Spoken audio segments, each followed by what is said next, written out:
In today's video, I'm going to show you how to change the chart view grid inside the TradingView screener.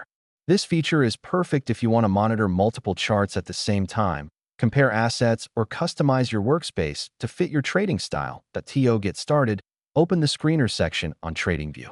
At the top panel of the screener, you'll notice a button called the Chart Grid button.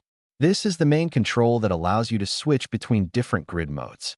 Go ahead and click on it, and you'll see two available settings: Auto and Custom. Let's start with the Auto mode.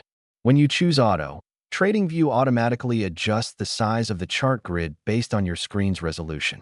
This means that if you resize your browser window or zoom in and out of the page, the chart layout will adapt instantly. It's a great option if you want a flexible setup that fits smoothly on any device without manual adjustments. Now, if you want full control over how many charts you see at once, the Custom mode is the better choice. In Custom mode, you can select the exact number of rows and columns you want in your grid.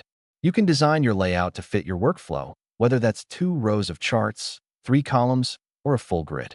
The maximum layout you can create is a 4x4 grid, which means you can display up to 16 charts on your screen at the same time.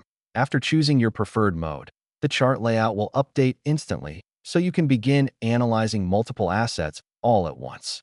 It's a great way to keep track of trends, spot correlations, and boost your productivity inside the screener.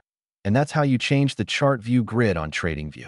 If this tutorial helped you customize your workspace, make sure to like the video, subscribe, and stay tuned for more TradingView tips and tricks.